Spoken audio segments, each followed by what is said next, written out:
Hey guys, I hate to say it, but the writing is clearly on the wall that we are heading for a slowdown in the economy. Even if the Fed cuts rates, it might not be enough to stop some sort of recession from happening. Maybe it's a mild one, guys, but we're seeing from earnings, right? We've talked about FedEx cutting their guidance, the airlines cutting their guidance. There's not the traveling slowing down. We're seeing spending. It's clear that that is slowing down because of the uncertainties right now, right? And think about government job layoffs. A lot of people have lost their job and they're not going to be spending as much when they're not certain about their future. And then remember, if companies are uncertain about the future, they could lay off more people, right? With the tech sector, and especially with artificial intelligence replacing jobs, it just makes sense that more people are going to lose their jobs. And then that can affect consumer spending even more. And so you see how it's a trickle down effect. And then people start talking about recession more. And then Trump's frustrating people more and more with what he's doing, right? With not really a plan thinking down the road. He's kind of flying by the seat of his pants. So it could be an absolute shit show, guys, for lack of a better word, over the next quarter, maybe two, maybe longer, guys, if he keeps going on this power trip.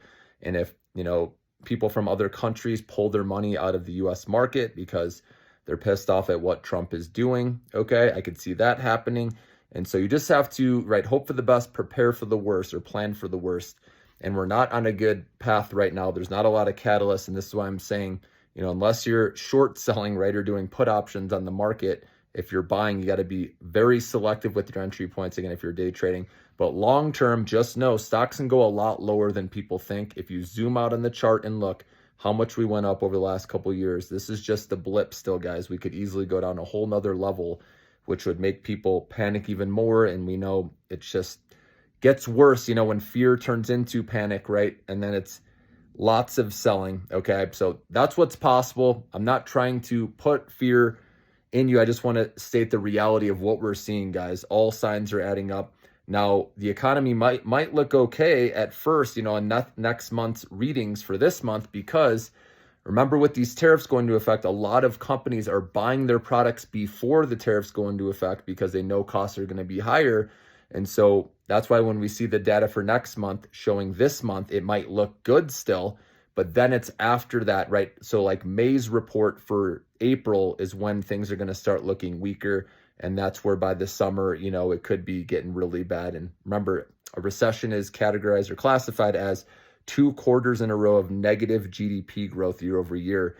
And it's possible, guys, because what he's doing with the government, I know he's trying to reduce costs and all that, but it's going to come at the expense of the consumer or of America at first, okay?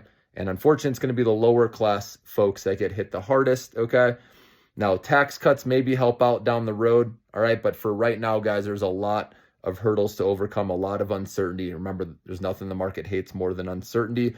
So we need to see with earnings, like I've been saying, that's the key, guys. I don't know how companies, most of them, are going to raise guidance in this environment when there's so much uncertainty. Because even companies that don't have exposure to the tariffs, they still are affected indirectly, right? Just take advertising, for example, right? Like Meta, right? If the economy is slowing down, right, advertisers are most likely going to slow down their ad spending, which is going to affect Meta and a lot of companies have ties to advertising, right? Just makes sense.